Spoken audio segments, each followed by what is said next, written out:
In this video, we're going to continue our study of Aesop's Fables in the Classical Liberal Arts Academy, and we're going to study the fable of the frogs and the fighting bulls. The frogs and the fighting bulls. Let's read the fable together, and then we'll talk about its characters, details, and possible meaning for us and use in our lives. The frogs and the fighting bulls. A frog, one day peeping out of a lake, saw two bulls fighting at some distance off in the meadow. Calling to his companions, the frog said, "My dear friends, whatever will become of us?" "Why, what are you frightened at?" asked one of the frogs. "What can their quarrels have to do with us? They are only fighting which shall be the master of the herd." "True," answered the first, "and it is just that which causes my fear. For the one that is beaten will take refuge here in the marshes and will tread us to death." And so it happened. And many a frog, in dying, had sore proof that the fears which he had thought to be groundless were not so in fact. The fable of the frogs and the fighting bulls. Now I'll admit, this fable is difficult to meditate on, especially for a child. I think it's a difficult fable. Aristotle says that to study moral philosophy, a student needs some experience, because a lot of the issues of moral philosophy relate to experience in the world that many children simply don't have yet. And this is a fable, I think, that will be difficult for many children to draw a moral out of, a general moral principle out of. And so let's look at some of the details and see what we can find here. First of all, there's two animals, two different species of animals discussed in this fable, frogs and bulls. And obviously, they don't live together. Bulls, as it say, or the cattle, live off in the meadows and pastures, and the frogs live in marshy areas like ponds and lakes, places where bulls don't live. And so there are two different animals that don't live together. One is obviously bigger and stronger than the other, and one justly fears the other. So the frog looks out one day, out from the marsh, out from the lake, and he sees in the distance, he sees these two big, powerful bulls fighting. And he says, "Uh-oh, trouble's coming." And the other frog, looking out with him, says, "Why? What do fighting bulls have to do with us out here in the lake?" And the frog says, "Well, they're fighting out there in the pasture. But what's going to happen is that one of them is going to lose. And when he loses, he's going to seek to get away from the other bull. He's going to seek another place. And the only place that he can choose is here in the marsh with us, because if he steps foot in the pasture, the bigger, stronger bull is going to come and drive him away." And so what the frog was afraid of is that when they fight, instead of there being two bulls out there in the field where the frogs are safe, one of those bulls is going to lose, and he's going to come and stay among us, and we're going to have a 1,000-pound bull stepping on frogs, crushing us to death. That's going to be a consequence of the battle between the two powerful bulls out in the field. And that's the story or the fable of the frogs and the fighting bulls. Now, remember that a moral in a fable is not just the story of what happens to the characters in that fable. The characters are specific examples of a specific event.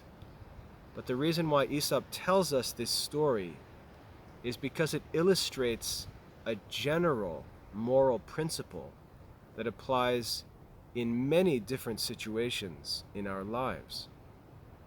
And so we can meditate on this and ask, in what way in our life is the story of the frog and the fighting bulls helpful?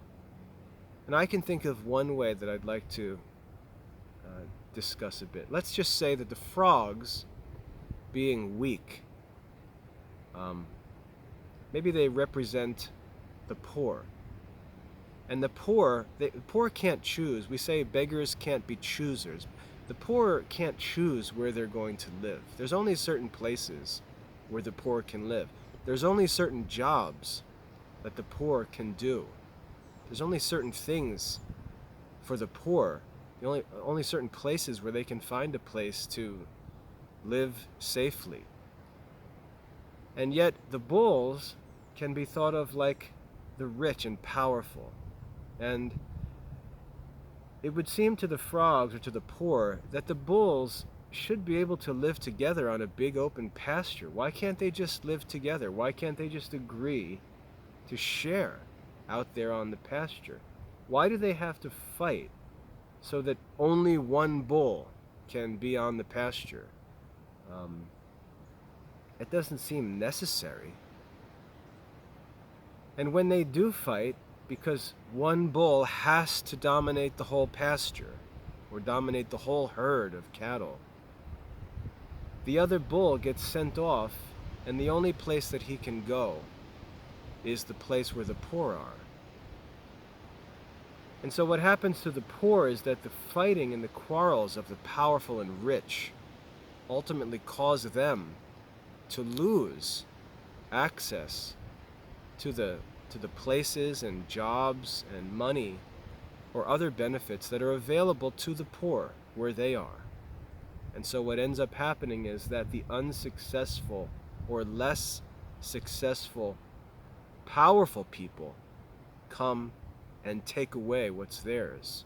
And that's an effect or consequence of the fighting of the bulls out in the pasture. So we could think of this as a story that tells us of what happens to the poor as a result of the greed and fighting, the quarrels of the rich, as one example. So that could provide us with a more general moral principle that the fighting of the rich leads to the destruction of the poor, because the unsuccessful and powerful will come to a place where they can dominate others and put all of them in danger. That's an application that I can think of based on this moral, and it's a good lesson for us. It's a good lesson against greed. It's a good lesson or warning against competition. We can see this in the modern world in business. We see in modern business there are certain men who are billionaires, and their businesses just grow and grow and grow, and anytime there's another market that they can move into, instead of just being content, they'll move into that market and drive people out. And so if there's a single market, let's say there's a market making and selling shoes, and there could be 1,000 people making and selling shoes, and they could sell their shoes locally, and they could agree to get along and respect one another. But instead, one shoemaker will demand that he be the only shoemaker. And now the other men who are skilled in shoemaking might be driven out of their business. And what are they going to do? They're going to take jobs that only simple men can do. So now you have skilled men taking over the jobs of the simple. What do the simple do then? The simple then don't have access to any work, because the unsuccessful skilled workers are forced to take simple jobs. And it drives the poor into destruction or destitution. So that's one application I think we could draw from this, and it could apply to other things. It could apply to the politically powerful and the politically weak, and so on. So the moral of this fable, I would propose, and again, this is my own reflection. You could look at this fable and see some different details and maybe reflect on it from a different perspective and draw some different conclusions. That's what's wonderful about these fables, is that they're rich and deep, and we can continue to reflect on them as we go through life and have different experiences and see more and more in these fables. But I could draw one moral that I would say is present in this story, is that greed causes the weak to suffer in many different ways. Greed and competition can cause the weak to suffer. And the powerful, when they're fighting for their control among the powerful, someone needs to remember that their quarrels and their fights and competitions hurt the weak.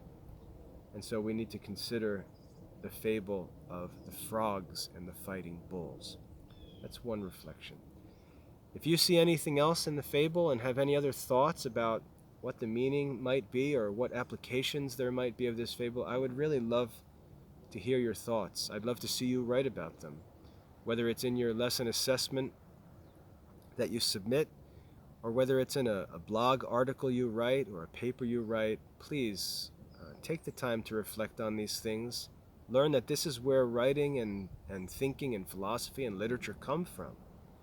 And give it some time to think and reflect on the fables. If any stand out to you, or if you feel like you have any interesting reflections on any of the fables, and share them with me. I'd love to read them. But for now, I hope this is a helpful introduction to Aesop's fable of the frogs and the fighting bulls. God bless your studies.